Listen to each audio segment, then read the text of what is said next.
Так, это хорошо, что меня все видят.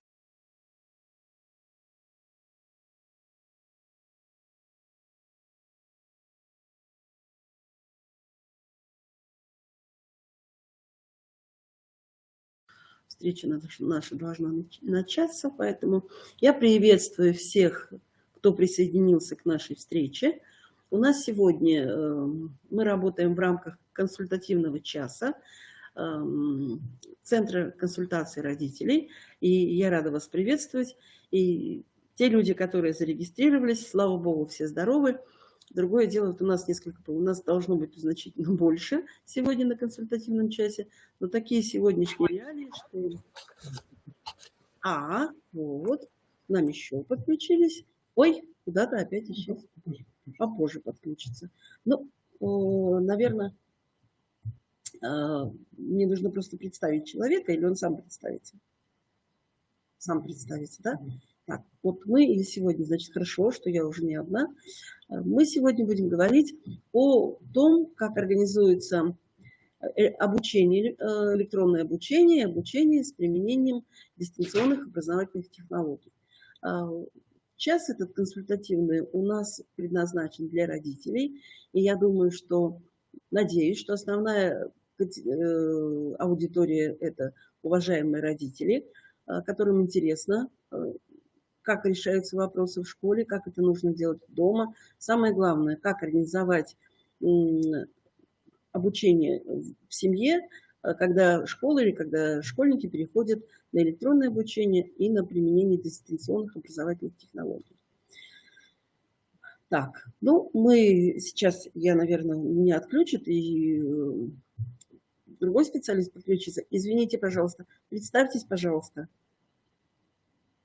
Добрый день, уважаемые коллеги. Меня зовут Лешок Вячеслав Алексеевич. Я заведующий Центром информационных технологий Коми Республиканского института развития образования. Но прежде чем мы будем говорить об организации обучения с применением электронного обучения, дистанционных образовательных технологий, я хочу познакомить вас с теми ресурсами, которые разработаны КРИРО и которые могут быть полезны как учителям, но учителям в первую очередь, но и родителям тоже, чтобы они были в курсе дела. На сегодняшний день мы стараемся привести работу учителя в режиме электронного обучения, применения дистанционных образовательных технологий к какому-то единообразию, чтобы не было такого, чтобы учителя применяли, предположим, в одном классе разные платформы, дети не знают, какой пароль и так далее. И это все прописано в рекомендациях. У нас на сайте КРИРО, сейчас я включу демонстрацию экрана, а вы можете по ссылочкам, вот я уже вверху ссылочку разместил одну, мы разработали целый портал, на котором размещены и методические рекомендации, и методические рекомендации для учителей, и методические рекомендации в том числе есть и для родителей. Прошу в чате написать, или, Александр Михайлович, если ты сейчас на связи, видно ли мой экран? Потому что Ваш я не включил. Все нормально видно, да? Итак, сайт у нас kriro.ru, вы сейчас видите, и справа в баннерной, так сказать, в баннерной части вот есть целый раздел «Методическая поддержка обучения с применением электронного обучения и дистанционных образовательных технологий». Ссылочку на этот ресурс я вам уже скинул, и когда пройдете по ссылочке, вы как раз попадете вот на эту страничку, где есть нормативные документы.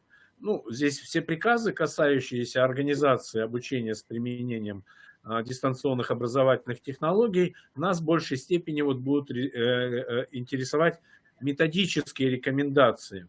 Ну да, есть методические рекомендации Министерства просвещения Российской Федерации, есть методические рекомендации, разработанные сотрудниками Института развития образования. Это вот одна методическая рекомендация. Реализация образовательных программ с применением электронного обучения и дистанционных образовательных технологий. Алгоритмы для участников образовательных отношений. А чуть позже я сейчас закончу и тоже ссылочку вам отправлю в чат, и вы можете воспользоваться этими методическими рекомендациями. Методические рекомендации подтверждаются QR-кодами. который вы можете с помощью своего гаджета зайти через QR-код. Ну и в том числе здесь есть модели организации электронного обучения. У нас несколько моделей. Первая модель, когда все нормально, у всех есть ноутбуки, все работает, все прекрасно. И какие ресурсы мы можем применять при этой модели обучения. Вторая модель, это есть только компьютер и ноутбук. Нестабильная скорость интернета может быть. Тоже вот здесь можно посмотреть, все-таки дистанционные уроки в этом случае тоже можно применять. Третья модель, когда вообще отсутствует интернет и у ребенка, и может быть и в школе, ну, в школе не может он отсутствовать, то тогда уже мы переходим на какие-то бумажные носители, возможно, телефон используем, телефонную связь и так далее. Может быть, какие-то социальные менеджеры, социальные сети. И здесь расписаны все алгоритмы действий. Учитель-предметник, его, так сказать, шаги по организации. Но нас в большей степени будет интересовать как раз действия родителей. Вот есть алгоритм классного руководителя. Конечно же, в таких сложных условиях надо поддержать классного руководителя и оказать ему всестороннюю помощь. Потому что ну, вот как бы организовать обучение, предположим, там, с онлайн-подключением, возможно, кто-то из детей еще не может. И здесь, конечно же, нужна помощь от родителей. Их, в этом случае их должна быть поддержка ребенка. Но у нас в республике положительный есть опыт. Буквально позавчера я разговаривал с одной возрастной учительницей, не буду называть возраст, но меня как раз этот возраст интересовал, потому что многие говорят, а вот учителя уже скоро на пенсию, и мы не хотим осваивать это самое, дистанционные технологии.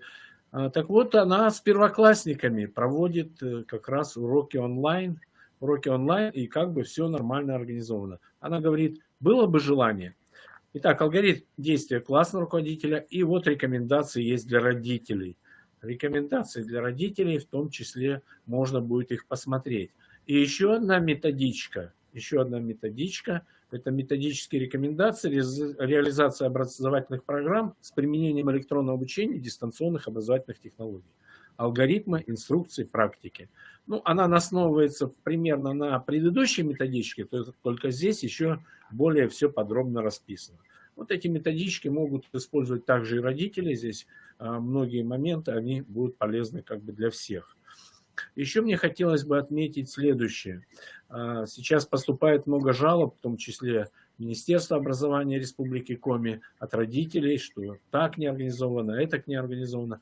Дорогие друзья, в каждой школе сейчас есть ответственный за организацию обучения с применением дистанционных образовательных технологий. Прежде чем обращаться в вышестоящие органы, никто, кроме вашей образовательной организации, помочь в организации обучения вашего ребенка не сможет. Да, министерство отругает школу, если там что-то не так, но лучше всего решать все вопросы в школе.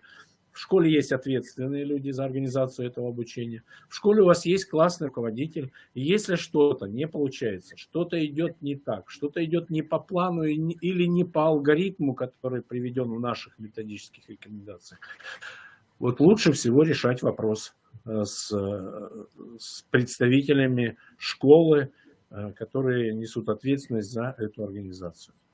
Коллеги, если будут вопросы, я остаюсь на связи. Можете задавать в чате, я постараюсь на них ответить. Спасибо большое за внимание.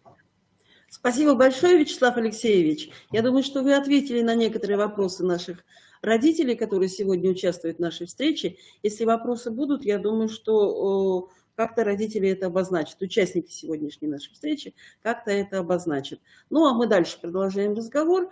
И какие-то вопросы, которые Вячеслав Алексеевич озвучил, мы их расширим, какие-то уточним, дадим более точные, ну не точные, а более расширенные рекомендации, которыми родители могут воспользоваться. Итак, на сегодняшний день мне бы хотелось сказать, что введение электронного обучения и обучение с дистанционными образовательными технологиями – это не желание школы какой-то или образовательного учреждения. Это сегодня требование закона, это требование государства. И не сегодня это, я хочу сказать, началось. Впервые о электронном образовании заговорили, посмотрите, в нашей исторической справке, в 90-х годах 20 века, и принимались определенные законы о том, что вводится электронное образование. Вот вы видите, что еще в 2005 году было предложено введение такого вида образования, но только на заочной и очно-заочных формах обучения. В 2012 году был принят закон об образовании, где уже конкретно было много расписано. И самая главная статья об электронном образовании – это статья номер 16, с чего мы, собственно говоря, и начали. Если у кого-то будет желание, может открыть эту статью и почитать ее содержание. В 2014 году вы видите, что был принят приказ о применении, где были перечислены основные требования к материально-техническому и учебно-материальному обеспечению при внедрении электронного образования. Ну и какое бы электронное образование ни принималось, самое главное, нужно определить цель, для чего это делается. Ну, требования сегодняшнего времени таковы, что компьютер вошел уже настолько плотно в нашу жизнь, интернет вошел настолько плотно в нашу жизнь, что мы никогда уже не вернемся до компьютерного и до интернетного времени, мы будем жить в этих условиях, а раз эти условия, то надо и, собственно говоря, учиться жить в этих условиях. Для чего же вводится? Итак, вот вы можете посмотреть, что определяет нам законодательная база при становлении электронного образования. То есть, если мы раньше с вами видели, что это только очно-заочная форма обучения, то сегодня электронное образование и обучение с применением дистанционных технологий внедряется во все формы обучения. И буквально не только во все формы, и на всех уровнях. Мы сегодня знаем, что вводится электронное образование и даже в дошкольных учреждениях. Итак, вот, наверное, нужно обратить внимание на следующий пункт родителям. Посмотрите, основу образовательного процесса с применением электронного образования и технологий дистанционных составляет контролируемая самостоятельная работа обучающего. Вот это, я думаю, что это самая главная мысль того, что мы здесь представили. Это самостоятельная деятельность обучающегося. Причем, посмотрите, здесь не определяется ни возраст, не определяется ни уровень образования, значит, в этом должны участвовать все обучающиеся образовательных учреждений самостоятельно. А вот кто контролирует эту деятельность, естественно, в первую очередь это контролируют родители и законные представители детей. Безусловно. Когда что-то непонятно, и я тут совершенно согласна с Вячеславом Алексеевичем, если что-то непонятно, а тогда, когда становление системы идет, оно пока идет становлением, она пока только развивается, так вот на этом уровне возникают, наверное, много разных вопросов и много разных недопониманий, недоразумений, и, естественно, нужно спокойно это все воспринимать и спокойно каким-то образом разговаривать и со школой, и с руководителями школы, и с учителями. Вот Вячеслав Алексеевич сказал, а я хочу подтвердить. Сегодня в каждой школе, в каждой школе есть горячая линия, куда может обратиться любой родитель, законный представитель, если у него возникли какие-то вопросы и недопонимание действий учителя или действий администрации. Он обращается туда, и ему, естественно, будет дан ответ. Я думаю, что ответ будет дан компетентный, профессиональный, и тогда родители в семье могут решать какие-то вопросы во благо ребенка. Вначале, в первую очередь, любые вопросы, любые недоразумения нужно решать на базе образовательного учреждения. Тут я повторю слова Вячеслава Алексеевича. Потому что условия, которые есть на сегодняшний день в школе, знают администрация, знают педагогический совет этой школы, а не те люди, которые находятся за территорией данной школы. Давайте дальше посмотрим. Обучение с применением электронного обучения можно, то есть посредством применения этих средств можно организовать освоения образовательной программы. Но здесь нужно учитывать индивидуальные возможности и индивидуальные потребности или отдельного класса, или отдельного ребенка. Сегодня у нас в школе увеличивается процент детей с ограниченными возможностями здоровья. Для кого электронное образование наиболее актуально и будет, наверное, очень часто основным видом организации обучения. Поэтому вот для этих детей особенно важна разработка индивидуального плана и индивидуального графика обучения. Есть детки, которые, конечно, могут посещать школу при особых образовательных потребностях и образовательных возможностях, а есть дети, которые чисто физически не могут находиться в школе каждый день. Поэтому для них вот такая форма обучения актуальна, и, наверное, нужно ее развивать, особенно для этих детей. Итак, посмотрите. Организация самостоятельно определяет объем аудиторной нагрузки. То есть это юрисдикция образовательной организации. Очень много документов, очень много локальных актов разрабатывает сама образовательная организация. Поэтому, если у родителя возникают какие-то вопросы, если у родителей возникают какие-то проблемы, вот и нужно обратиться в первую инстанцию конкретно в образовательную организацию, где вас познакомят с этими локальными актами, где вас познакомят с правовыми действиями, и тогда вы можете судить, нарушены права ребенка или не нарушены. Вот обязательно нужно работать очень близко с администрацией и с педагогическим советом данного образовательного учреждения. Мы с вами видим, что при определенных условиях, а сейчас у нас такие условия, это эпидемия, пандемия, или могут быть какие-то еще другие условия, с которыми мы сегодня пока не встречались, но которые в процессе исторического нашего развития могут быть у нас в практике. Допускается отсутствие аудиторных занятий. Это законодательная норма. И требовать, чтобы обязательно дети ходили в школу, если принято решение внутри образовательной организации или внутри того региона, где мы проживаем, значит, дети не обязательно должны посещать занятия в школе.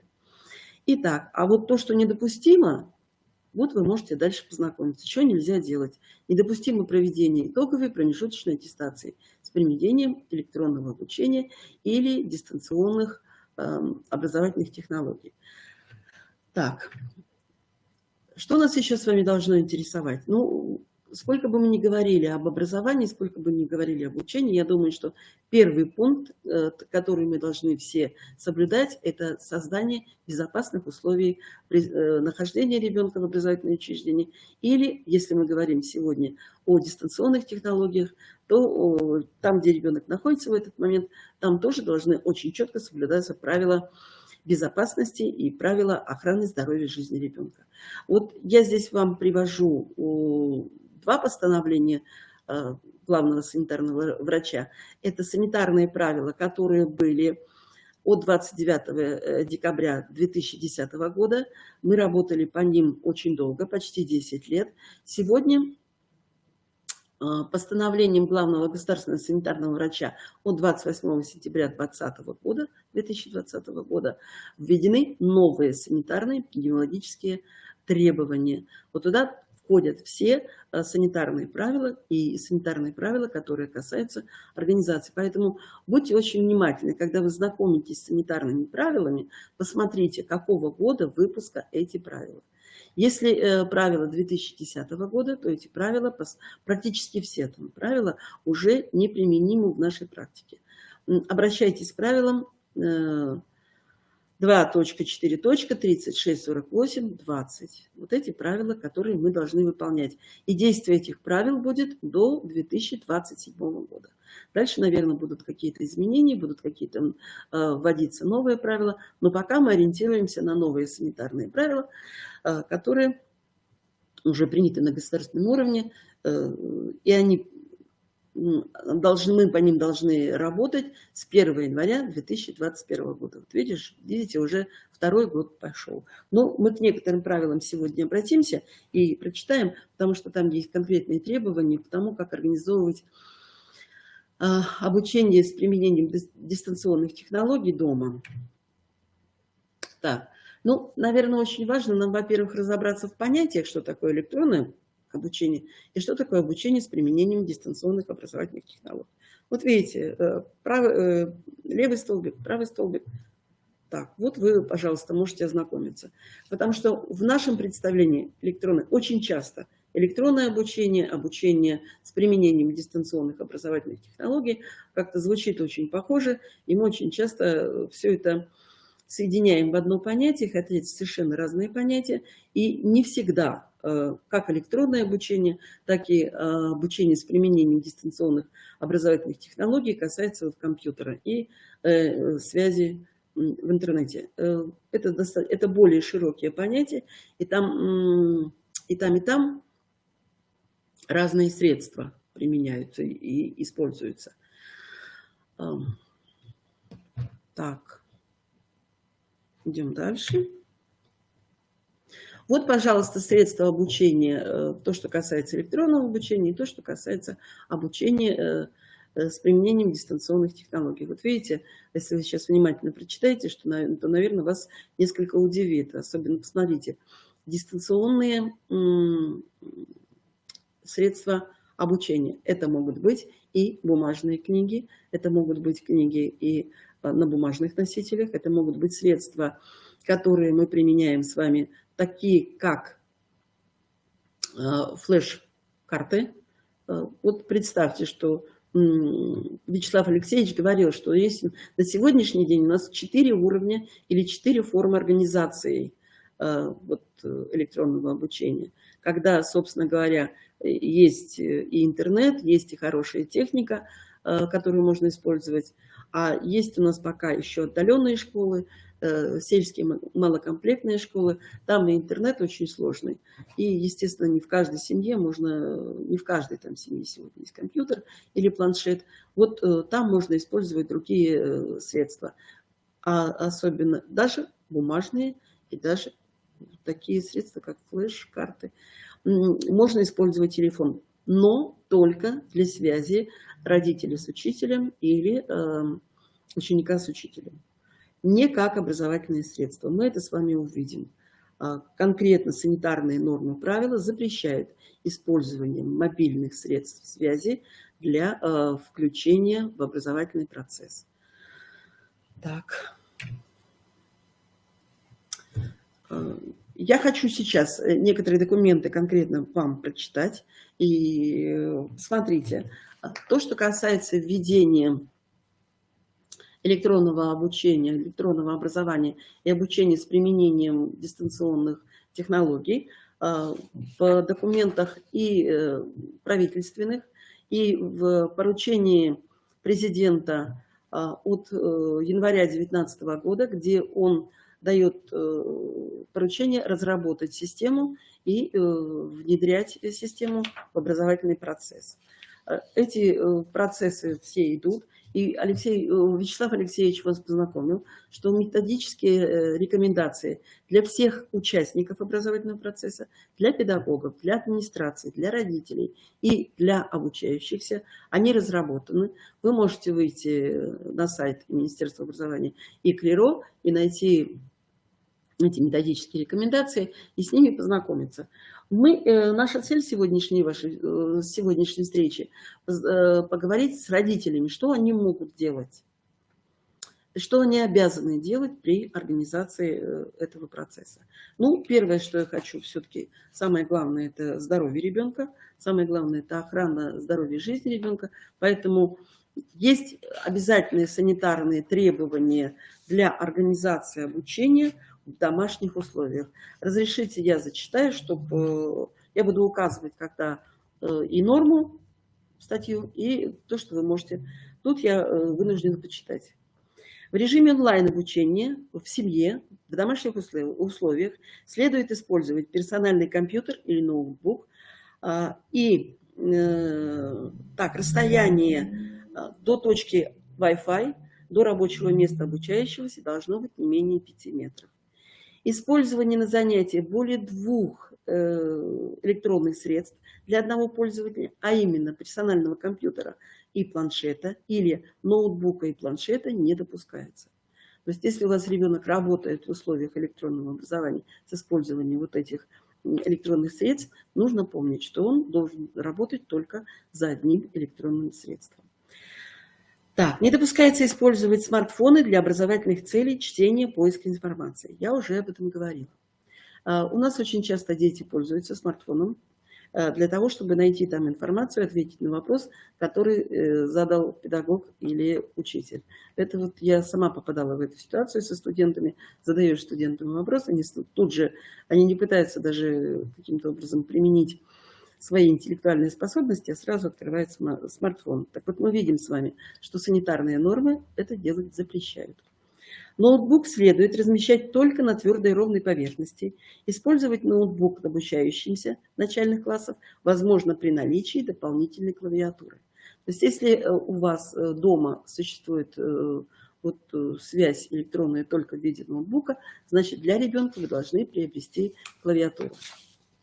А если мы говорим о детях с ограниченными возможностями здоровья, у нас есть еще и специальные клавиатуры для детей с нарушением зрения. Есть клавиатуры с системой Брайля, поэтому это все можно родителям использовать. Есть клавиатуры для детей с тяжелыми нарушениями опорно-двигательного аппарата, когда, во-первых, вместо мышки там огромное сенсорное устройство, которым ребенок может пользоваться любой частью тела. Он может работать с компьютером любой частью тела, которая у него более сохранна. То есть до сегодняшний день есть возможность включать в образовательный процесс, в электронное образование и детей с ограниченными возможностями здоровья и тяжелой инвалидностью. Обучающийся должен быть обеспечен рабочим местом в соответствии с длиной тела. То есть нужно учитывать, какого роста у вас ребенок. Естественно, и мебель должна быть подобрана для ребенка, и особенно стул должен быть подобран, не должны ноги у ребенка висеть. Если стол у вас высокий и стул высокий, то обязательно ставим под ноги ребенка скамеечку, чтобы осанка была правильная, чтобы мы с вами не наносили вреда двигательной сфере ребенка, и чтобы он у нас оставался здоровым. Чего нельзя допускать в этой системе, чтобы рабочее место ребенка было повернуто спиной к окну. Естественно, мы с вами знаем правило, что естественное освещение, тут надо помнить, что если у нас ребенок праворукий, то естественное освещение должно быть с левой стороны. Если у нас ребенок леворукий, то естественное освещение должно быть для него с левой стороны, чтобы рука не мешала ребенку работать и писать. В помещении, где организовано рабочее место с компьютером, ноутбуком или планшетом, необходимо не только естественное и общее искусственное освещение, но и местное на рабочем дне. Вот если нас заботит состояние зрения ребенка, мы должны помнить, что это и свет естественный, то есть от окна, это и свет верхний общий, и свет от лампы, которая находится на столе. Очень часто бывает, что родители, озабоченные экономией электроэнергии, включают только настольную лампу, и тем самым мы можем нанести серьезный вред ребенку. Так. Организация рабочего места пользователей персонального компьютера, ноутбуков и планшетов должны обеспечивать зрительную дистанцию до монитора не менее 50 сантиметров. Вот это родители должны помнить. А если у вас не компьютер, а вы используете планшет, то у планшета, еще раз повторяю, должна быть дополнительная, особенно для детей начального возраста, должна быть дополнительная клавиатура, и планшет должен находиться по отношению к ребенку под углом 30 градусов. Не допускается или исключается полностью работа на коленях, на полу. Наши дети очень любят лежать на полу, да? То есть вот санитарные нормы правила определяют исключить такое положение работы на компьютере. Монитор не следует располагать на задней стенкой к окну. То есть ни ребенок не должен стоять к окну спиной, ни компьютер не должен стоять к задней стенке. То есть надо как-то определиться так, чтобы ребенок сидел или правой, или левой стороной, в соответствии с тем, праворукий или леворукий ребенок. Так, непрерывная суммарная продолжительность использования различных электронных средств на занятии должно соответствовать санитарным гигиеническим нормам. Я сейчас зачитаю, сколько минут ребенок должен работать, но я хочу сказать, непрерывная продолжительность. То есть если у нас указано, что ребенок 1-2 класса работает на компьютере 15 минут, то это не значит, что это всего 15 минут в течение дня. То есть он непрерывно должен, он имеет право, мы это контролируем, он работает 15 минут. Потом он может выполнять по заданию учителя письменную работу, потом он может работать с бумажным носителем, с учебником, он может самостоятельно прочитать правила, он может самостоятельно прочитать какой-то текст на бумажном носителе, прошу прощения. И по истечению перерыва он может опять включить компьютер. Поэтому лучше всего, если ребенок не будет выключать постоянно, а будет ставить компьютер или электронные средства в спящий режим. Послушайте, пожалуйста. Итак, работа с изображением на индивидуальном компьютере для детей 1-2 класса не более 15 минут, еще раз хочу повторить, непрерывная продолжительность. Для детей 3-4 класса 15 минут, для детей 5-7 класса 20 минут, для детей 8-10 класса 25 минут. 8-11 класса, прошу прощения, 25 минут. Использовать наушники, то есть работать с наушниками ребенок может, тут уже возраст у нас не дифференцируется, ребенок может не более часа. Громкость работы наушников должна составлять не более 60% от общего звучания наушников. Вот видите, вот такие нормативы, которые нам указывают санитарные правила. Теперь дальше продолжу, что мы с вами еще должны помнить. Режим использования электронных средств, оборудованных экраном, во внеурочное время должно строиться на основании к тому, что, дети же любят поиграть в компьютер, да? То есть он сегодня сидел за компьютером, он много выполнил заданий, в соответствии с нормами санитарными. И вы ему предоставляете время для детей, для детей 6-8 лет 1 к 3.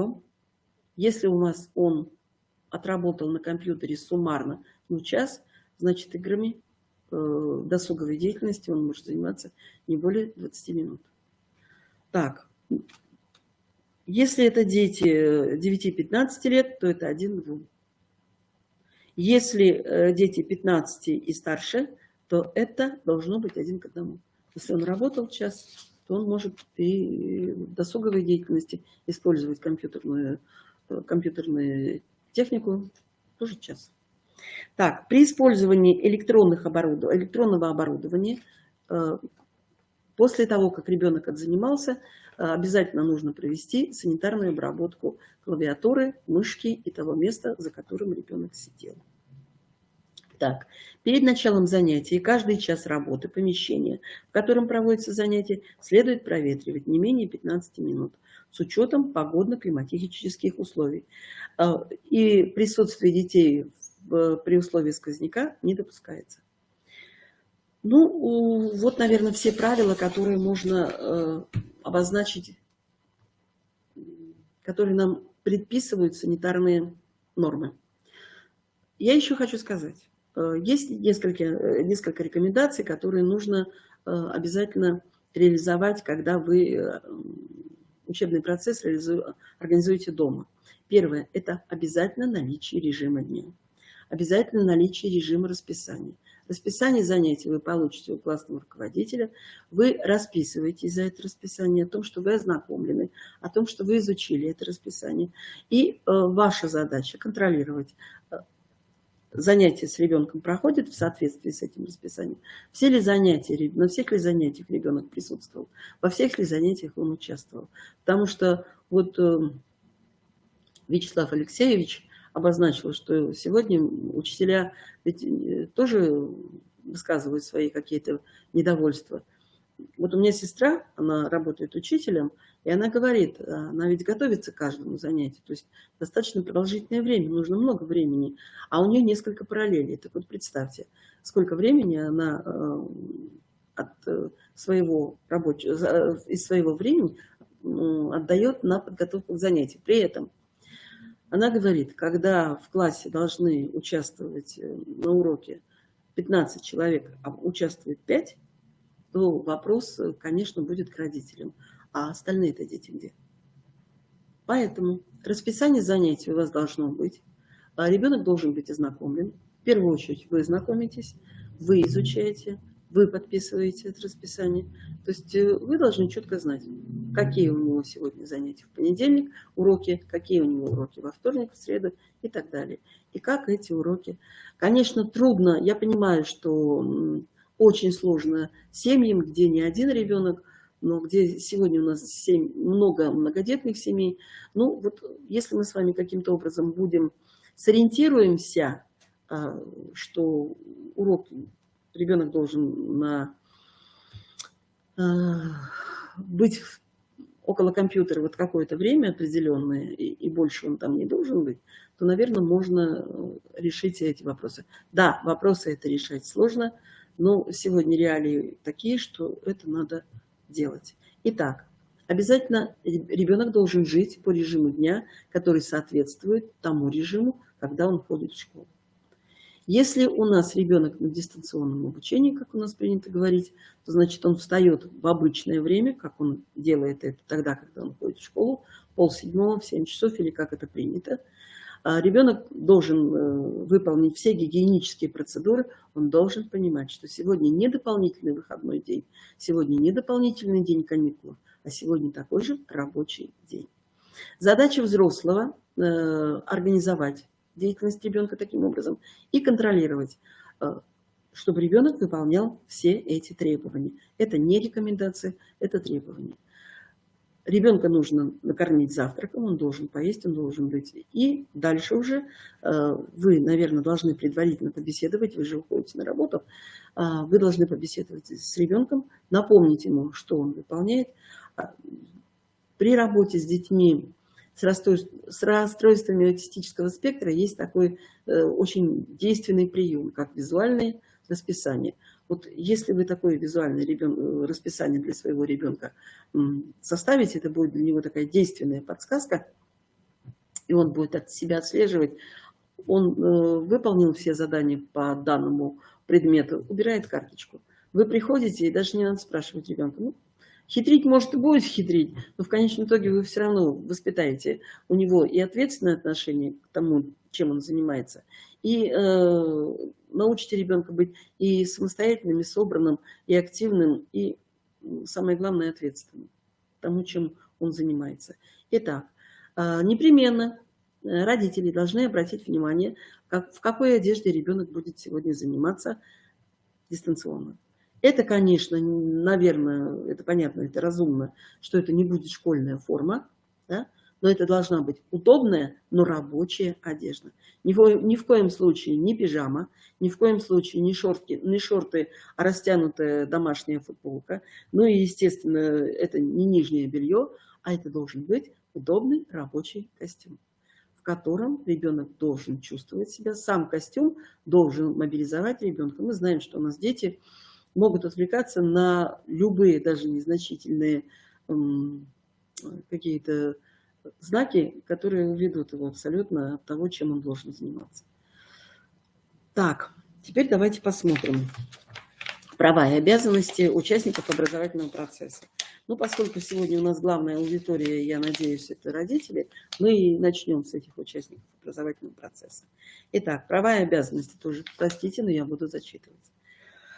Так, родители имеют право защищать законные права ребенка, обращаться для разрешения конфликтных ситуаций к администрации школы. Вот тут я бы хотела внести свои изменения вот в этот пункт. Почему сразу конфликты? Вот давайте мы не будем сразу выходить на это слово. У нас у всех система находится в стадии становления. И мы с вами тоже переориентируемся. Мы-то ведь не росли в условиях, когда было электронное образование. У нас с вами, у самих нет личного опыта, как в этом участвовать. Поэтому давайте не будем говорить о конфликтах, а давайте будем говорить о временных проблемах, о каких-то ситуативных проблемах, которые нужно решать в первую очередь с администрацией школы и с учителями. Итак, вносить предложения по составлению расписания, по составлению индивидуального учебного плана с учетом способностей и интересов обучающихся. Вот тут я должна особенно обратить внимание на этот пункт родителей детей с ограниченными возможностями здоровья и инвалидностью. Особенно важно, чтобы родители очень внимательно, очень хорошо изучили то расписание, которое вам предлагают учителя. Это связано с тем, что очень часто дети с ограниченными возможностями здоровья и инвалидностью, они проходят реабилитационные мероприятия, они проходят какие-то лечебные процедуры, и вы при составлении вот этого расписания, думаю, должны до учителя, до классного руководителя эту информацию довести, чтобы не было никаких замен, чтобы какие-то важные для ребенка мероприятия и лечебная процедура, и урок, они не совпадали. То есть это в наших руках, это при наших возможностях. Итак, а вот теперь об обязанностях. Родители обязаны выполнять требования образовательной организации. Я хочу вернуться к тому факту, когда ребенок должен присутствовать на уроке, на онлайн-уроке, на онлайн-конференции, там, вебинаре, а он не присутствует по каким-то причинам, увлекся другой деятельностью. Вот ответственность за то, как ребенок выполняет режим и как он выполняет режим занятий, это лежит на родителях. Поддерживать интерес ребенка к образованию и школе. Ставить учителя в известность о рекомендациях врача. Мы сейчас с вами живем вот в такой момент, когда просто огромное количество людей заболевает. И, конечно, начали болеть дети, и об этом обязательно нужно сообщить учителю. Потому что у нас есть не только те дети, которые не вступают в электронное образование, но у нас, к счастью, есть очень ответственные дети, что он и больной сядет за компьютер и будет выполнять задания. Такие дети у нас тоже есть. И мы можем просто-напросто нанести ущерб здоровью ребенка, если он больной будет участвовать в образовательной деятельности. Так, своевременно информировать об отмене занятий в случае болезни ребенка, но это я уже сказала выше, контролировать ведение дневника, тетрадей, выполнение домашних заданий. Вот это обязанности родителей. Их не очень много, но их нужно выполнять, если мы говорим о качественном образовании. Так, теперь что обязан учитель? Учитель, вот знаете, учитель, у него почему-то прав меньше всех остальных участников образовательного процесса. У него единственное право. У него все права, как сказано, обозначены законом образования. Но у них там его немного совсем, я вас уверяю. А вот обязанностей у учителя очень, как правило, много. Ну, я обозначу только некоторые. Выполнять рабочие программы учебных курсов и дисциплин с учетом психофизических возможностей и интересов детей. Знать специфику заболевания, особенности режима организации домашних занятий. Не допускать перегрузки, составлять индивидуальный тематический план по предмету. Своевременно заполнять журнал учета проведенных занятий, обучающихся на дому. Контролировать ведение дневника учеником, запись домашних заданий, выставлять текущие оценки, указывать темы изученного материала и дату проведения занятий. Расписываться о проведении занятий в нем. Своевременно вносить в классный журнал дневник данные об успеваемости ребенка. Вот такие обязанности. Ну и участники образовательного процесса, это, конечно, у нас это дети, права и обязанности учащихся. Учащийся имеет право на получение полного общего образования в соответствии с федеральным государственным образовательным стандартом, вносить предложения по совершенствованию образовательного процесса в администрацию образовательной организации. Учащийся обязан соблюдать требования образовательной организации. Вот самое главное, Требования для него – это выполнение режима дня и выполнение расписания уроков, которые представлены ему учителем, классным руководителем, учителями и предметниками. Уважать честь и достоинство работников школы. Вот я думаю, если у нас наш ученик, наш ребенок не посещает те занятия, которые ему предписаны посещать, вот это как раз и является очень ярким проявлением неуважения к учителю и к уважению его достоинства. Уважать честь, так, соблюдать расписание занятий, находиться в часы, отведенные для проведения занятий дома, вести дневник, рабочие тетради, выполнять домашние задания. Так, ну вот сегодня мы с вами подняли очень большой пласт, мы говорили о многом и говорили сегодня главным образом о том, как должны строить свое поведение, выстраивать отношения родителей и со своим ребенком, и что они должны делать дома. Следующая наша встреча будет посвящена как раз тому, что мы будем рассматривать алгоритм действий администрации школы, образовательного учреждения, алгоритм действий учителя, классного руководителя, учителя-предметника. Поэтому, если у вас, уважаемые участники нашей сегодняшней встречи, есть какие-то вопросы, на которые я компетентно могу вам ответить, то я готова ответить. А если у вас вопросы, я обязательно эти вопросы запишу, и потом на следующей встрече, которая будет объявлена, и вам обязательно сообщат, когда эта встреча состоится, мы ответим на эти вопросы со специалистами, которые более профессиональны или более компетентны в этих вопросах. Спасибо вам большое за то, что вы были на нашей встрече, за то, что участвовали. Всего доброго. Не болейте. Ой, не надо говорить не болейте, надо говорить будьте здоровы. Здоровья вам и успехов. Всего доброго.